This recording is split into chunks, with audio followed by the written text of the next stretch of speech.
Joe Willock and Tino Livramento's hottest update on the St. James's Stack fan zone. You serious? I think it looks good. I think it'll be brilliant for the city. You know, Stacker, when it was open before, I went a few times and it was really good. So I think it'll bring the fans together, and it's a brilliant hub for everyone in Newcastle. Looking like a nice project for the city. It's a place where I can see a lot of the fans and the community coming together to, you know, not only enjoy match days but enjoy Newcastle. Everyone knows that you feed off the atmosphere here, and anything that can, you know, improve it is good for us as players. So yeah, it's really exciting.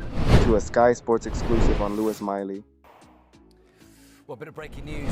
To the Lewis Hall Masterclass. Finally, inner peace.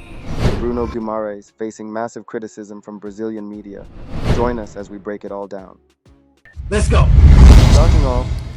Well, a bit of breaking news for you. Not good news for the Newcastle fans, because their midfielder, Lewis Miley, has injured his back while on international duty with England's under-20s. The 17-year-old is awaiting scan results before they can determine the length of his absence and the nature of that injury. But looks like yet another injury blow for Eddie Howe and Newcastle after, of course, losing Sven Botman, who was ruled out for up to 9 months last week. Newcastle plumb in the middle of the Premier League table. They've got a match against West Ham on Sunday, and Lewis Miley is suffering from an injury which they will have to have a scan to work out what is going on with him. And in a recent update, according to Fabrizio Romano, Luke Edwards reports that Miley will be out for a number of weeks, and it could be up to 6 weeks. So with that said, it now seems Newcastle United are now becoming Injuries United. I don't think that shit's very funny. No? You do, maybe. Then moving on, Lewis Hall, currently on loan at Newcastle United, has impressed while representing England's under-20 national team. Following his notable performance alongside Lewis Miley in a 5-1 victory over Poland, Hall continued to shine in the Young Lions' recent Elite League win. Although Miley is currently sidelined with a back injury sustained on international duty, Hall made a significant impact as a substitute in England's 3-1 triumph over Czechia. Coming on in the second half with the score at 1-1, the 19-year-old provided 2 assists, both resulting in goals scored by Tottenham striker Dane Scarlett. Hall's contributions showcased his skill and had a positive impact on the outcome of the match. Despite limited game time this season, Hall has received praise from Newcastle manager Eddie Howe for his dedication and progress behind the scenes. Howe views Hall as a player with great potential for the future, noting his development at a satisfactory pace. Hall joined Newcastle on a loan-to-buy deal from Chelsea last summer. Hall's recent performances for England's under-20 team highlight his talent and suggest that he is making the most of his loan spell. While he may have faced challenges in terms of playing time, his contributions in international matches demonstrate his abilities and potential for further growth. Then in a recent development, Loris Karius, currently playing as the third-choice goalkeeper for Newcastle United, has been further urged again by his fiancé, Italian TV presenter Diletta Leotta, to consider leaving Newcastle due to the inconveniences associated with living in the area. Karius, who had a difficult time at Liverpool before joining Newcastle, has settled in well at the club and made one appearance this season in a 4-1 defeat to Arsenal. He signed a new contract with Newcastle in the summer, impressing manager Eddie Howe during his time with the team last season. Off the pitch, Karius is engaged to Diletta Leotta, and the couple welcomed their daughter Aria in August of the previous year. Leotta currently resides in Italy with their daughter, while Karius is based in Newcastle for his club commitments. Leotta expressed her desire for Karius to change clubs, citing the difficulties of traveling to Italy from Newcastle. She specifically mentioned that living closer to Milan would be ideal for them. Leotta believes that players who come to Serie A often fall in love with Italy and stay there permanently, and she sees that as a possibility for Karius as well. She suggested that Karius should consider joining a team in Italy, such as Monza, to be nearer to his family. Leotta highlighted the inconvenience of living in Newcastle, mentioning the lack of direct flights to Milan, Paris, or Amsterdam. She expressed her hope that Karius would make the best decision for his career and emphasized the importance of being close to his family. Loris has people at his side who work for him, she told Italian newspaper Tuttosport. I hope he makes the best decision for his career. I live in Milan, so let's say being close to Milan would be ideal for us. I always tell him players who come to Serie A then fall in love with Italy and often stay there forever. I think that could happen to him too. He should join Monza or any other team in Italy. I would be happy if he came to Italy to play near his family. Newcastle is very inconvenient because there are no direct flights, neither about Paris nor about Amsterdam. Karius and Lyotta announced their engagement in January, 5 months after the birth of their daughter. Due to the nature of their work, they have had to maintain a long-distance relationship since October 2022, following Karius's departure from Liverpool. Then, Bruno Guimaraes faced criticism from the Brazilian media for his performance during a 3-3 draw against Spain. Brazil's World Cup qualifying campaign has been disappointing, with them losing their last 3 competitive matches consecutively, a first in their history.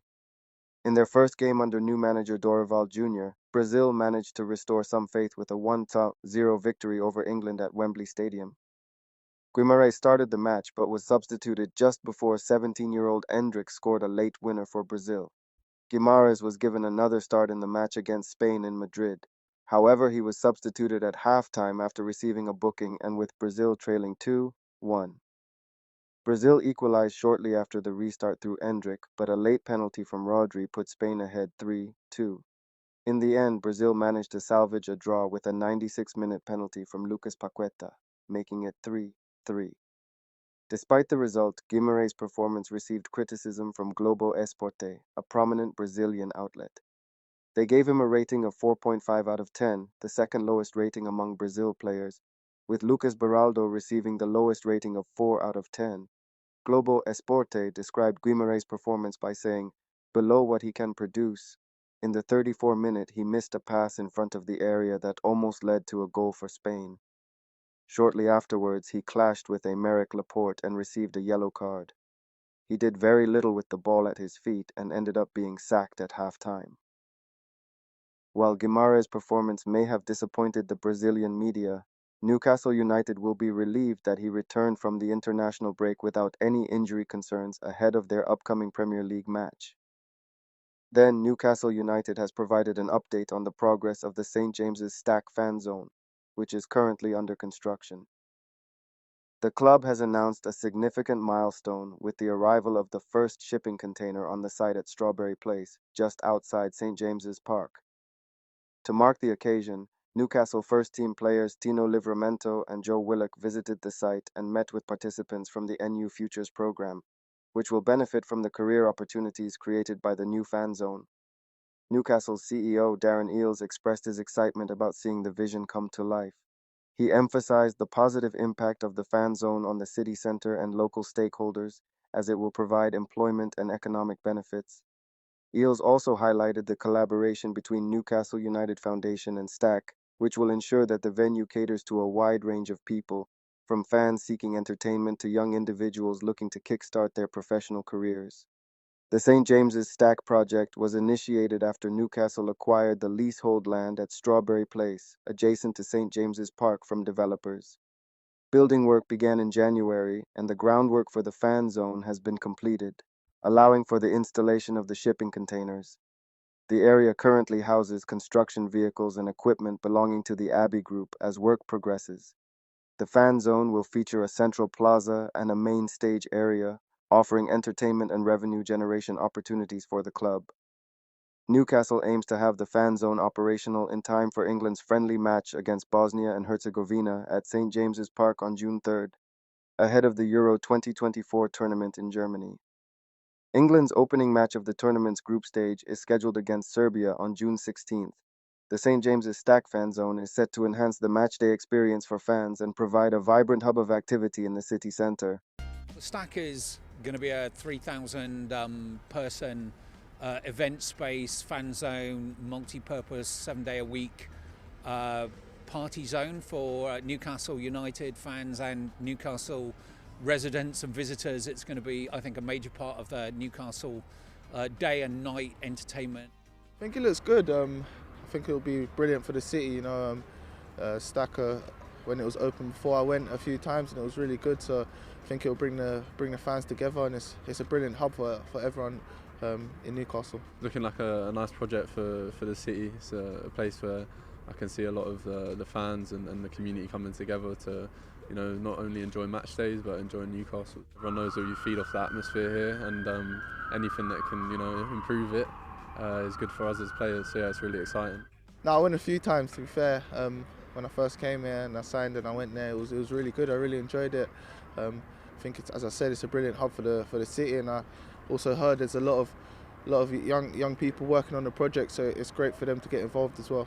One of the great things today is we had some people from the foundation here who are doing a hospitality training course, and I think it's really important that, you know, we're providing jobs to people from, you know, this city and this region. We're going to be paying the real living wage because that's what Newcastle United does. It's exciting at the moment because we're on site and pushing forward. I feel like we have the best fans in the world. I've said that a few times, so something like this to come around again, it's going to enhance that and also bring everyone together even more, so we're really looking forward to it. Then finally, if you want to know why Amanda Staveley, the co-owner of Newcastle United, could be disqualified from owning Newcastle United, click the video link on screen now. That was easy.